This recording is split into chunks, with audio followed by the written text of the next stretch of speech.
I'm addressing your questions and misconceptions about things going on the grass-fed homestead, as well as things concerning dance partner. Number 1 is a question and a misconception, and that involves dance partner. I've taken a surprising amount of heat in the comment section in videos where I've called dance partner.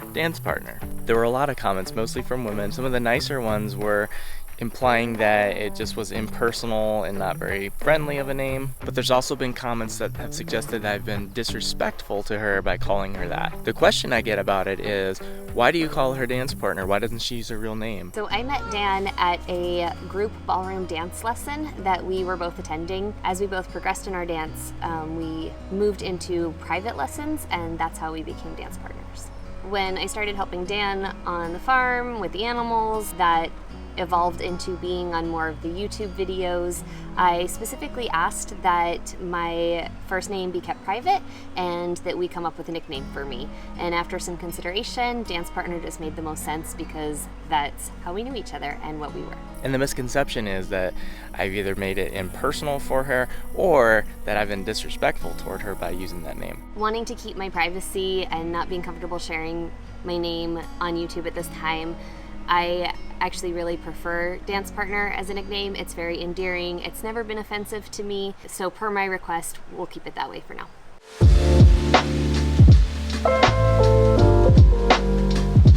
Number 2 is a question, why is my livestock guardian dog Blue always in this pen? Blue is not a fence jumper, so all I have to do is close this gate here behind me and he would be contained on the property. The problem is we had a windstorm in the fall and one of my neighbor's trees took out my fence. With the fence being down in the back, there's a chance he could leave the property, and I've had other neighbors threaten to shoot my other dog when she left the property before.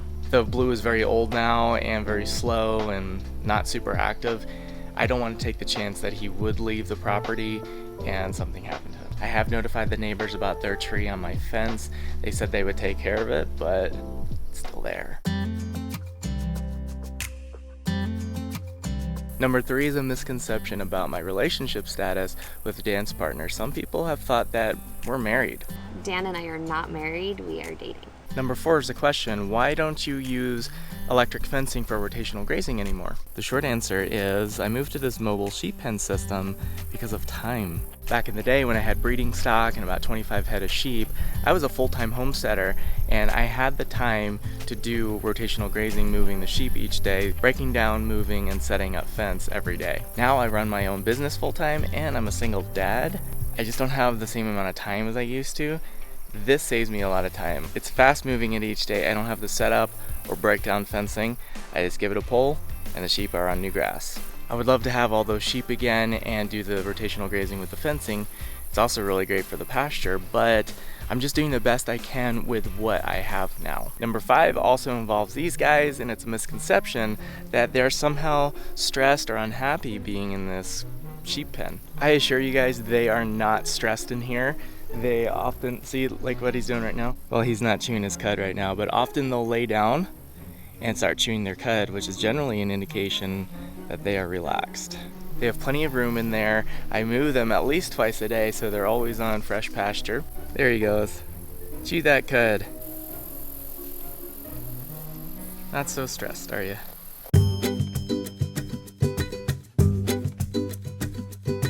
Number 6 is also a misconception, and this regards the living arrangements, or I should say the lack thereof, with Dan's partner. Dan and I have separate homes. We do not live together. I live at my house with my daughters and Poe. I have my own roommate, and when Willow's hot spots got really bad, she actually left Dan's homestead and came to live at my house in town with me. That brings us to number 7, which is another misconception about my dog Blue. Several weeks ago when I got my chicks and then later my ducklings, I had a lot of poultry losses, and as the chicks or the ducklings died, I would throw them to Blue for him to enjoy. I got a lot of comments about how I should not do that because it might give him a taste for chicken or duck and then he'll start killing them as they walk by him. I've had Blue for over 4 years now, and he has never killed a chicken, and I've had a lot of free-ranging chickens, and those weren't the first chicks I've fed him. He's definitely had some snacks in the past that I've given him before, and it's never been an issue. Blue is also 10.5 years old now. He's very slow. He's definitely not very active. Not only does he not care about catching a chicken, I don't think he could if he wanted to. On the other hand, my other dog Willow is quite different. A couple years back, I fed her a dead chicken, and that greenlit her. She went on the hunt. She started killing chickens off. There are obviously times when the feedback I got is very correct. Maybe it's not best practice, and it could cause a dog to do that, but it doesn't always. It didn't in Blue. I know Blue. It's okay that I do that with him.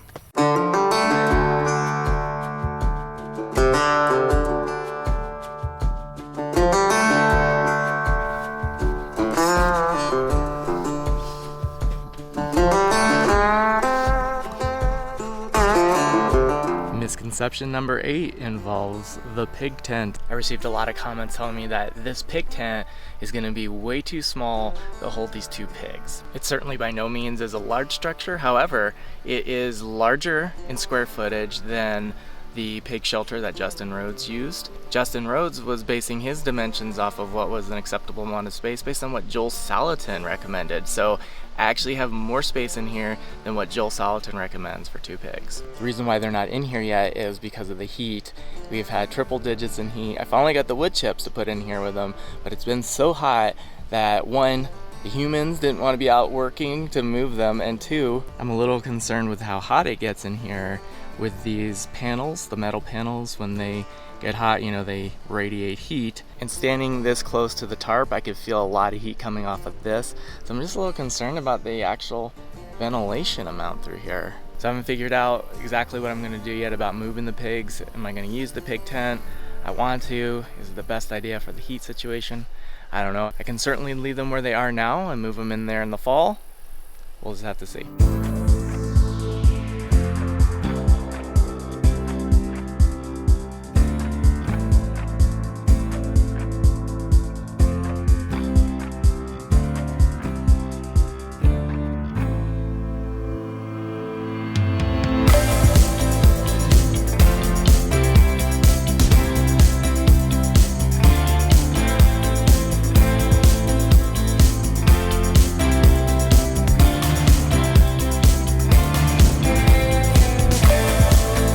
Thank you guys so much for all of your feedback, whether that's questions, misconceptions, general comments. I appreciate it all, and I really appreciate getting to be part of this community. It's a blessing, so thank you for that opportunity of getting to interact with you guys like that.